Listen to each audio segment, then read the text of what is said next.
Well, Roland and Heidi are absolute heroes in this house, so let's thank the Lord for them and bless them again, would you?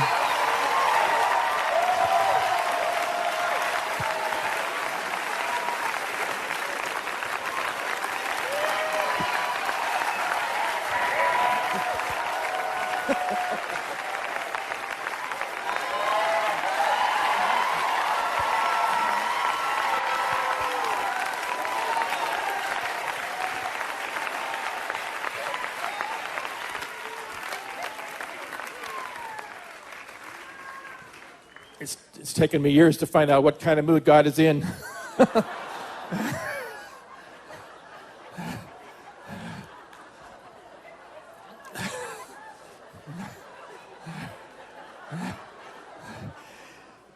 It's going to take us a while to catch up to him, but that's what he wants you to do tonight.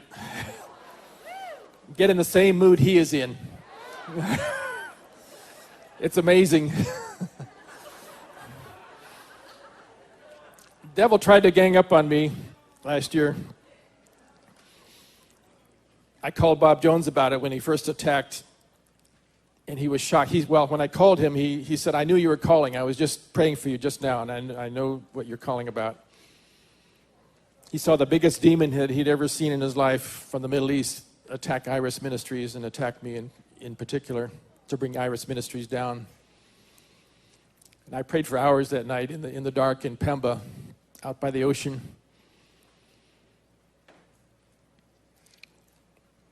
And one thing after another happened to me.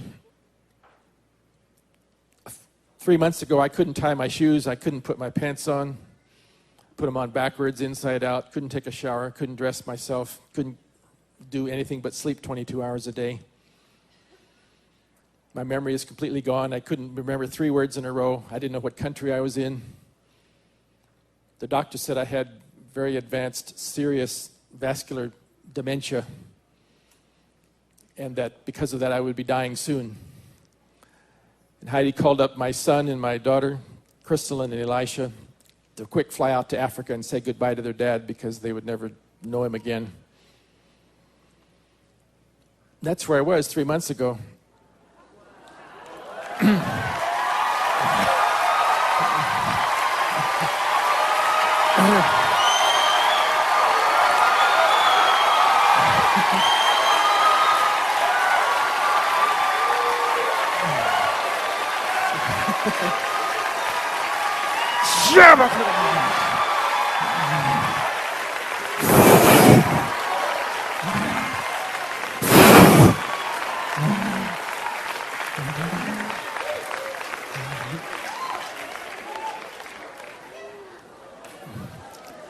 Heidi and I would both be dead today if our doctors had been right about us.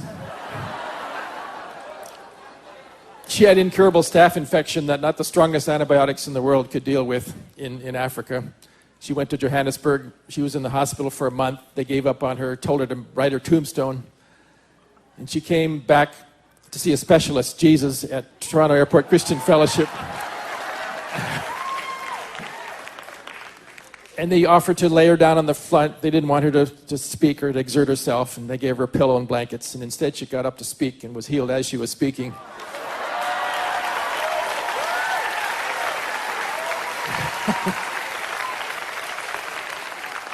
I bought her running shoes before that, and the next morning she was out jogging like she had never left.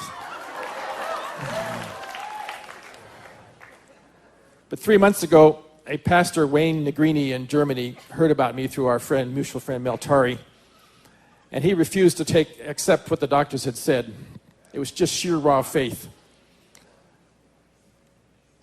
And they took me in Germany. They have a kind of a Christian community there. They call it Community Without Walls. It's a group of Christians that live together and do everything together all through the week. They work together, they pray together, they worship together, they build together, they minister together. And they have a first-class facility there, and they just took me in free. And they just started loving on me every day. Just pure love, just the opposite of what the doctors were saying. The doctors had no faith. I was dealing with Christian doctors, and I didn't find one that had any faith that I would be okay. But these Christians took me in, and they put me on a health food, exercise, health spa, squeezed orange juice, spinach, carrot juice every day, morning, noon, and night, exercising, massages, hiking in the hills hours a day, sports, just having fun, watching movies, praying together. I can't say exactly what did the trick, except sheer faith. Because as soon as I got to Germany, I started remembering things. It was just the sheer love of God.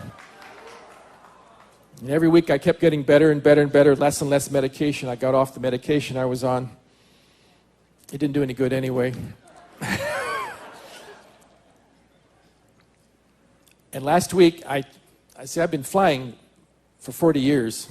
I got my license in Southern California in 1969. And I've been flying for 9 years in Africa, all over Southern Africa. But even my closest friends looked at me 3 months ago and said, Roland's never going to fly again. We'll have to sell the plane. We'll just have to forget that aspect of our ministry, going into areas that are unreachable except by plane.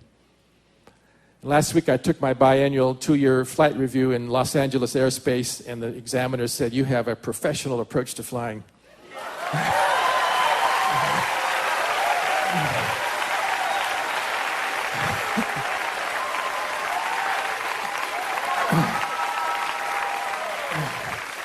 I just want to say one thing, though, and that is, in my most demented state, I could still pray. I couldn't do much of anything else, but I did not give up. People tried to get me to give up and accept my situation, and I just didn't do it. I could still pray.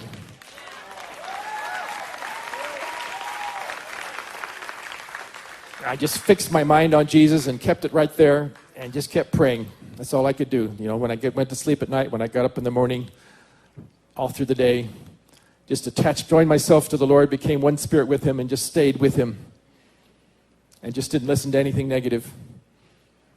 And here I am.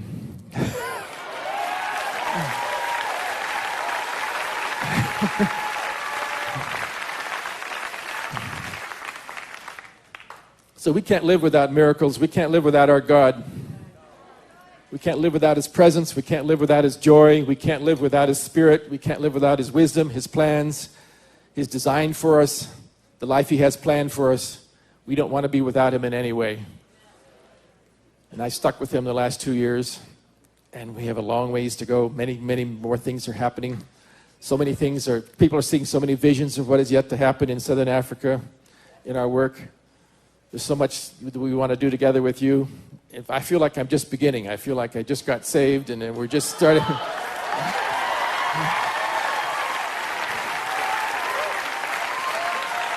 Come on.